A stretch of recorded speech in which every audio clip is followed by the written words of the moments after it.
जनपद संभल में रिहायशी क्षेत्रों में चल रही मेंथा फैक्ट्रियों के विरोध में उत्तरी दिल्ली की बचाओ नाम की एनजीओ कंपनी के चेयरमैन सिमन गुप्ता ने आज संभल के एडीएम आशुतोष तिवारी द्वारा एक ज्ञापन श्री प्रकाश श्रीवास्तव न्यायमूर्ति और अध्यक्ष राष्ट्रीय हरित न्यायाधिकरण एनजीटी को भेजा है, जिसमें शहर चंदौसी और संभल में रिहायशी क्षेत्रों में चल रही मेंथा फैक्ट्रियों को बंद करने की मांग की गई है। सिमन गुप्ता पहले भी कई बार रिहायशी क्षेत्रों में चल रही मेंथा फैक्ट्रियों को बंद करने की प्रशासन से मांग कर चुके हैं। उनका कहना है कि जिन लोगों की रिहायशी क्षेत्रों में मेंथा फैक्ट्रियां चल रही है वह लोग एनजीटी के नियमों की खुलेआम धज्जियां उड़ा रहे हैं, जबकि कई बार अलग अलग इलाकों में रिहायशी क्षेत्रों में चल रही मेंथा फैक्ट्रियों में कई वजहों से आग लग चुकी है, जिससे मेंथा फैक्ट्रियों में लाखों का नुकसान तो हुआ ही है, जिसमें लोग अपनी जान भी गंवा गए हैं। इतना ही नहीं, फैक्ट्रियों के आस पड़ोस के लोगों को अपनी जान माल का बड़ा नुकसान होने से बचा है। फिलहाल एनजीओ के चेयरमैन सिमन गुप्ता ने प्रशासन से शहर में घनी आबादी में चल रही मेंथा फैक्ट्रियों को बंद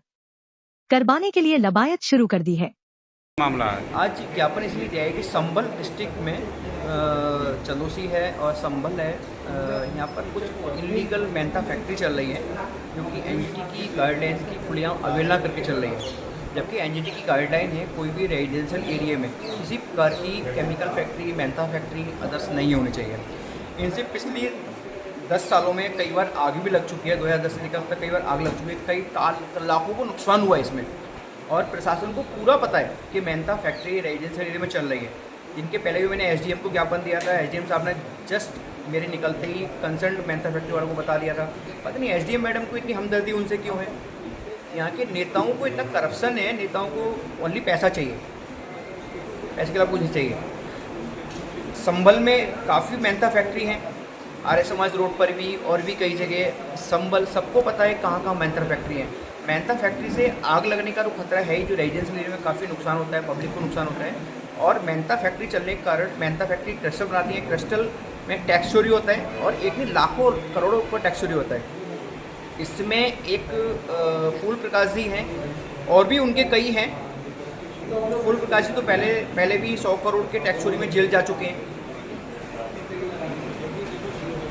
उन्होंने भी जब मैंने पहली बार ज्ञापन देने आया तो उन्होंने कहा था कि मैंने एक कमिश्नर को जेल भिजवा दिया है, तुम क्या चीज़ हो। मैं उनसे एक बात कहना चाहता हूँ कि मेरे परिवार ने मुझे हमेशा अन्याय के खिलाफ आवाज़ उठाना सिखाया है, और जिस तरह की धमकी दे रहे थे वो, आपके द्वारा उनके लिए बात कहना चाहता हूँ, उनके लिए भी, उनके जो शुभचिंतक है उनके लिए भी, कि मेरे परिवार ने मुझे अगर आप जैसे कि लोगों के द्वारा चक्रव्यूह में घुसना सिखाया है तो उसे बाहर रह के तोड़ना भी सिखाया है। तो अब आपकी क्या मांग है? मेरी मांग है सारी मेंथा फैक्ट्री बंद कराई जाए जो रेजिडेंशियल एरिया में चल रही हैं, और चलेंगी भी तो गाइडलाइन के अनुसार चलें। और दूसरा ये है कि जो टैक्स चोरी करते हैं, मेंथा फैक्ट्री जितनी बनी है क्रिस्टल बनाती है, क्रिस्टल बना के दाना बना के छोटी छोटी गाड़ियों में अवैध रूप से दिल्ली सप्लाई किया जाता है। उन सबके नंबर मेरे पे हैं।